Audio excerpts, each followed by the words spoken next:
Hey Tribe, Gavin Seim here, and today we are going to look at single file high dynamic range in Capture One. Now you've seen me talk about this in Lightroom. Today we're going to dig into Capture One. I'm actually running the latest version 22 today, but if you're not running the latest version, it's going to work pretty much the same. And I'm actually working on another video for 2022 of Lightroom versus Capture One because it's this ongoing debate, and that's good. Competition is good, and when that's finished and I upload it, I will put it in the comments for this video as well. What I want to do here today though is go over and look at how I use Natural HDR 4 and how I've created these formulas to get great dynamic range so that you can either tinker around and understand how to manage dynamic range from a single file, or make your own, or use Natural HDR. In fact, you don't have to buy anything. I'm going to make a free pack of a sampler mini pack from Natural HDR of some of my favorite presets. I'll put that in the links below as well. If you go to my site, seimeffects.com, you can download that free pack regardless of whether you have my complete Natural HDR 4 collection. If you do, I thank you for the support, and I think you're really gonna love it. But let's look at how much power we actually have doing that. And along the way, for those of you that have my Natural HDR 4 pack, I'm going to talk about how to use Natural HDR 4, but I'm also going to be sharing some really important tips for mastering dynamic range. Interestingly enough, as we look over here in Capture One, the latest version has HDR blending, where you can take a bracketed image and blend it together. I'll tell you a secret.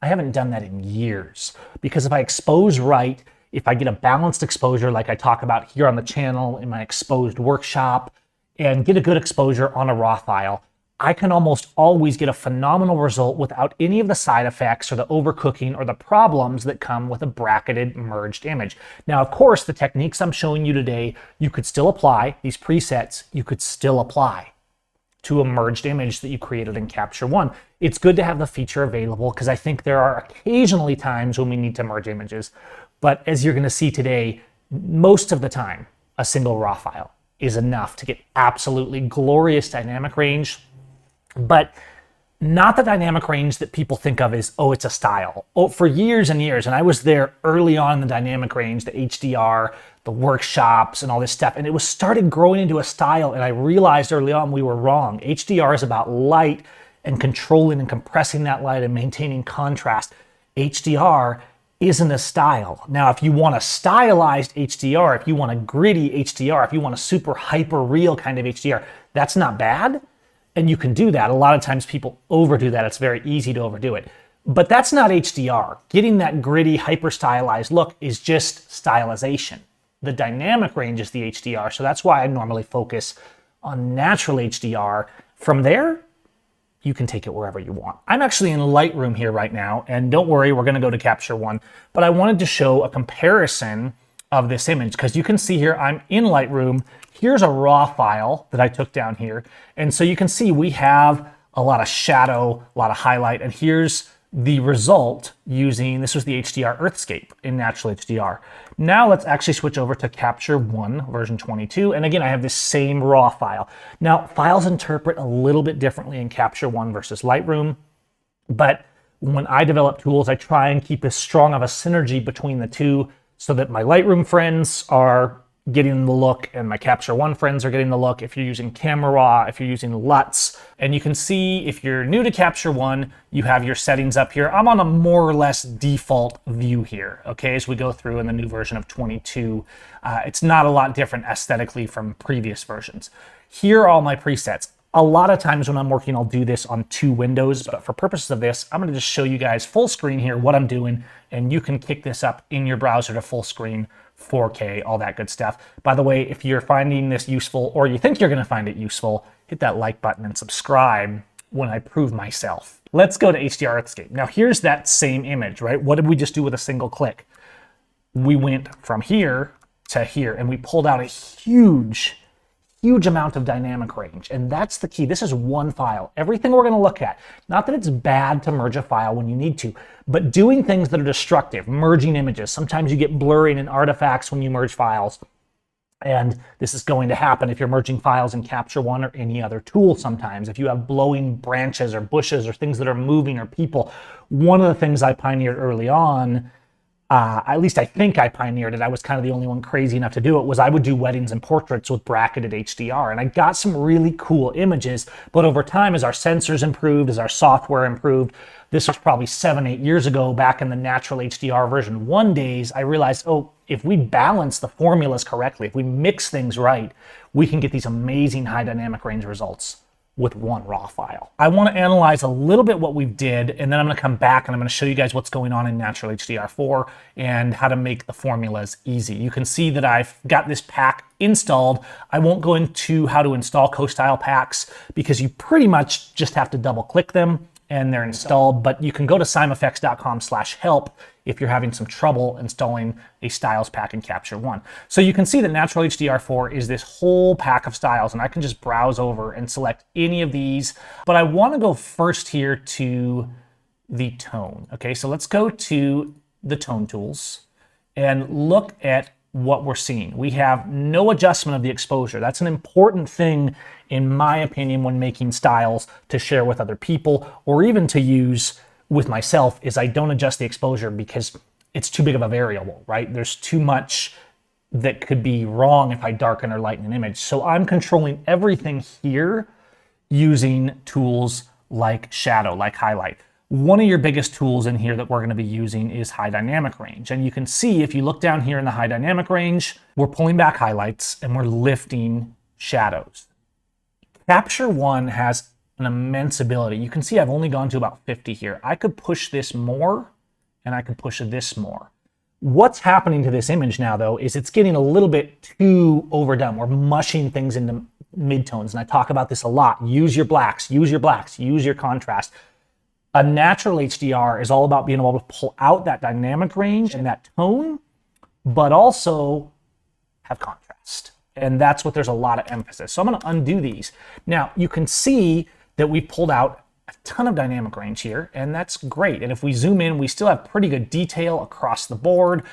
There's still some clipping in this bright sun. Now, one of the things that we have in Lightroom that we don't have in Capture One, and that Capture One has actually fallen a little bit behind on, is we have no ability to save gradients into presets, which is something that's honestly been lacking from Capture One for years.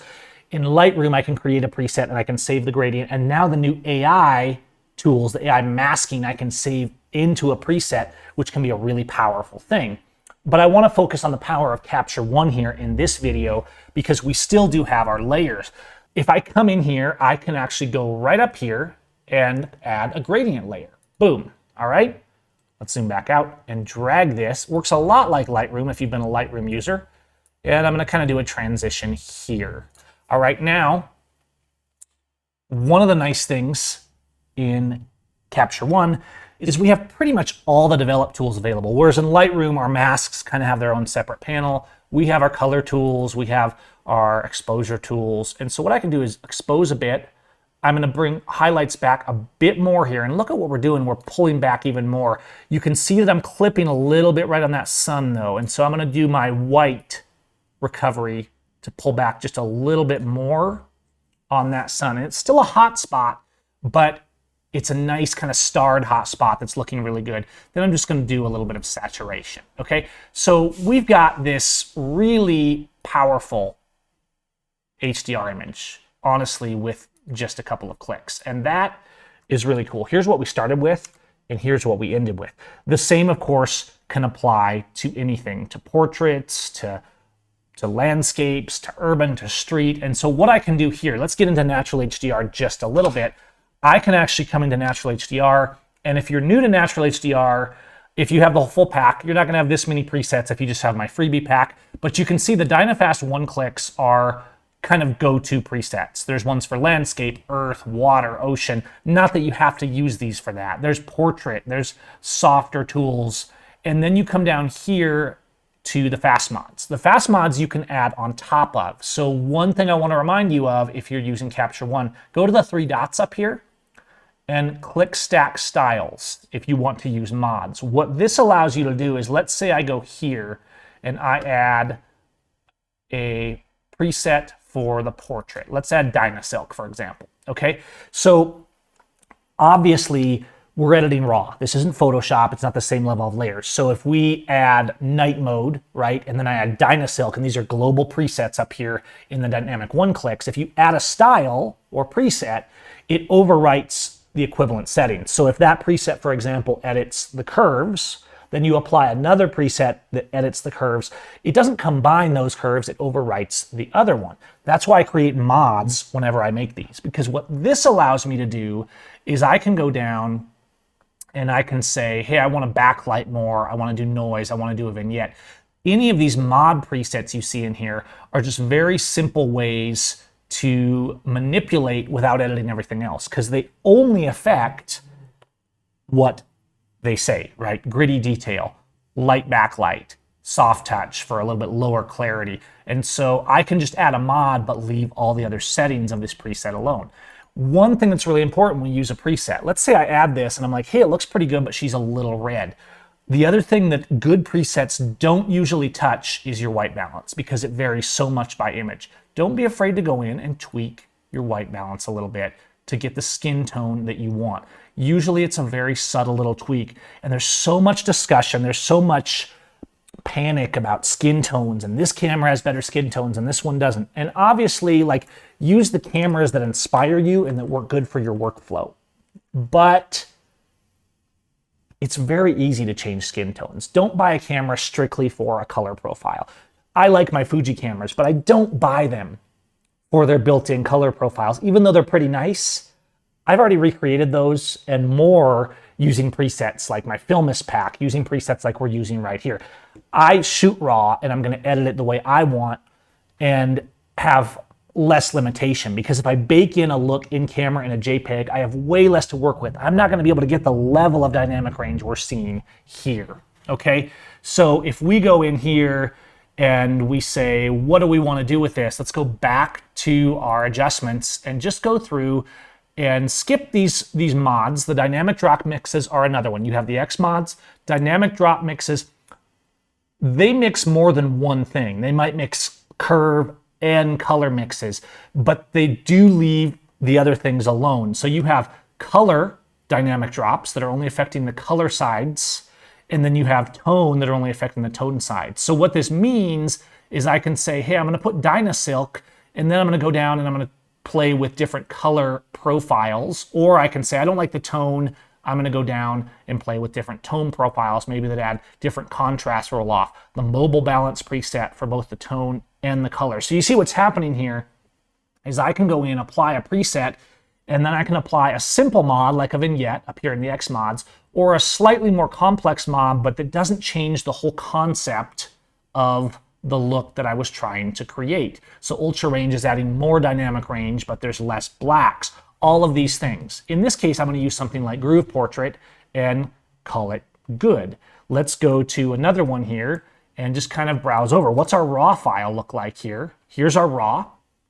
And we can just go through until we find something, maybe like night strobe, because this is specifically bringing in a bit of softness. So I'm going to put night strobe on this, and then all we really need at this point is a little bit of crop. Let's bring that space in a little bit. Now I can play with this more, but you can see what we're doing in each situation we look at here is we're able to pull out a lot of dynamic range. And as you go through Natural HDR, what you're doing is applying these formulas. You can apply a look that's close to your visualization, but then you can mod it, you can tweak it with the mods. Then you can go to the manual settings if you want and tweak it a little bit more. Because my goal when I make tools is not to make your images look like my style. And that's why I love using native tools like presets, like Photoshop actions, like Styles and Capture One. Because unlike a plugin that often bakes in a look that's set and then it applies it as a layer, we're working on the original file here. We have all the dynamic range and all the control, and after you apply something, you can just go through and tweak it to your heart's content. Let's take this one. This is the raw file. This one was shot on my 5D Mark II a few years back. Let's use the magic push. Again, not even affecting exposure. We're manipulating the curves and the tools. If I take you actually to the tone settings, you can see that we're lifting curves, but we're doing that in a way to also maintain contrast. We're manipulating levels, curves, dynamic range. We're creating formulas that allow this to come out. And then I'm gonna apply just a super color. So what it's doing, it's leaving my tone alone, but I'm increasing that color. And look where we just went from here to here in just 2 clicks. That's the power of having your formulas pre-prepared. So I've been working for years to get natural, balanced HDR look and create formulas that use all the native tools in our Lightroom and our Capture One, etc.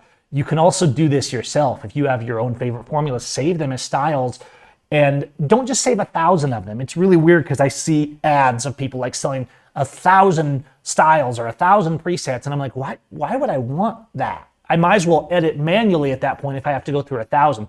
That's why I put so much emphasis when I'm making tools on the categories. We have the one-clicks, the X mods and the dynamic drops. Life and people is really versatile, a lot of different things in there. But again, we're kind of categorizing, and then you go down to Silver HDR, which is black and white dynamic range tools. And then we have T-Rich, which is some of the more intense and bold conversions, all right? So what does it all mean in practice? Let's go to another raw file and just look at this. This was taken on one of my Sonys. Yes, I know, I have some dust spots. I suck at cleaning my sensor, apparently. Okay, so let's do this, though. Let's take Natural HDR 4, and I'm just going to apply the Oceanscape preset. Look how we've changed this in just 1 click. But I'm not done here yet. Let's do Super Color to bring up the color intensity a little bit. And now we just need to do something with this sky. And sometimes we forget how much just changing that can change the whole image. In Lightroom, I would just apply the AI sunset skies on this, and the Lightroom would kind of do the heavy lifting. In Capture One, we do still have to manually apply the gradient, but it's not hard. So I'm actually gonna go over to here, and you can see I have my layers panel. Let's click that gradient tool again, and just go right here and apply a gradient, okay? And now I'm just gonna darken the exposure a little. I'm gonna bring down the highlights a bit because I really want to recover. And I have to say the highlight and shadow recovery is getting really good, maybe better than Lightroom. Each one of these tools has their advantages, but the highlight and shadow is getting really good. I'm gonna put some warmth into that sky. I want a little more fieriness to it, but I could also do that over here and probably get a better result. Let's go to the color panel and use the color balance wheels and actually add a little bit of tone that way, like this, or we could do it specifically in the midtones and highlight separately to get a little bit more dimension to that. But you can see what I'm trying to do is bring out some of that fire in the sky and make sure we have a nice balance here. But I don't want to do too much. I don't want to make it unnatural. Okay, let's go back. And we're still editing this mask, remember, we're still editing this mask.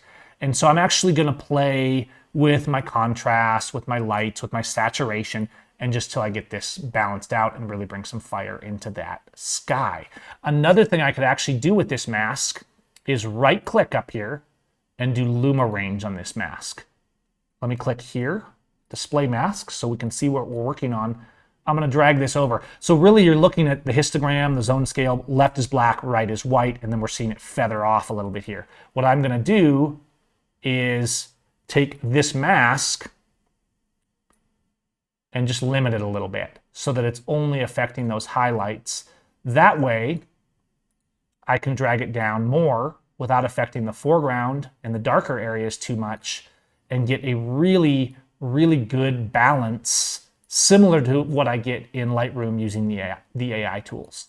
And so I feel like this is a very good tool. It's another way to use that. And you can see up here now, there's a little icon indicating that we actually have a luminance range mask applied to this. So what we've done is we did most of the balancing work with a preset, but then just came in here and did a little bit of gradient work to finish it up. Here's our starting image. Here's our finish image. So the control here is phenomenal. Again, here's another one. I don't even think we'll need gradients on this one. Let's just go to Natural HDR. And I'm just gonna go through until I find one. There's so many on a scene like this that are gonna work good. Mistscape is a little more red and intense. HDR Landscape is honestly kind of perfect.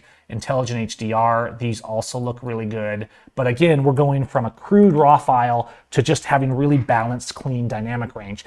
One of the things in Natural HDR 4 I've also added is some more tools for things like the streets and for getting more creative in those kind of areas. So this one here was actually taken on a Fuji camera in black and white mode on my RX100, and it's still a raw file though. It's just applying in Capture One the look that Fuji has with it. So you can see as I browse over here on any of these presets, it's going to change to the correct profile mode for each of these presets, or styles. I should be calling them styles in here.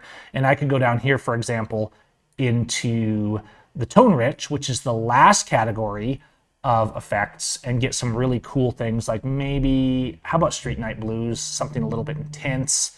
There's a lot of looks, I think, in this underground scene in Guanajuato that look really cool and that give us a really rich, powerful color mix. But all of these have a theme. You see there's still shadows here, but if we look at our histogram, we see a good looking histogram. If we turn on our exposure warning, we're not hitting those exposure warnings. What we're doing in Natural HDR, and what I've been working on for years, and now in version 4 is even better, is creating balance between pulling back and controlling highlights, preventing clipping in shadows most of the time. Sometimes I like a little bit of clipping in shadows. I like some rich blacks because those are a powerful tool. I've done videos here on the channel recently about this for how we manage contrast. Natural HDR4, whether you're shooting portraits or landscapes or street or weddings, it doesn't matter because we're getting natural HDR effects. You're not getting looks on these that are like, oh, wow, that's a style in and of itself, right? We're doing looks on these that allow us to get a wide variety of formulas to apply to these images, whether it's darker or lighter or lifted or classic or landscape. A lot of themes you're gonna see, and I'm gonna give you some of the secrets here as we close for how I do this. I'm always manipulating the curves. I'm carefully managing how we do highlight roll-off in these formulas to make sure that we have balance. I'm using shadow and highlight, but then I'm coming in behind and using tools like contrast, like curves, like levels in the case of Capture One, because we do have a levels tool, and balancing all that out. So we're lifting, we're pulling, we're tucking, we're nipping all the way across as we edit these images. Some of these formulas are very complex. And there's this idea of, oh, if I just have one file, I can't do anything exciting with HDR. That is absolutely not true. And I think at this point, we've proven that right here on this channel with Natural HDR. So anyways, I hope you guys enjoyed this. Hope you guys subscribe, hit that like button, play around with these tools because you're gonna be blown away how much dynamic range you can pull out of this. If you guys wanna support the channel and you want all of this to be easy, check out my Natural HDR 4-pack. But also, if you don't want to spend a penny, download at least the freebie pack of this style pack that I'm going to put on my site for you guys so you can have kind of some starting points to see how powerful and how much control we can have in dynamic range. And that's just a quick look at how to use Natural HDR and how to get natural HDR results in Capture One. Let me know if you have any questions. Please comment. Let me know if you need me to cover anything else in other videos, and we'll see you guys soon. Peace.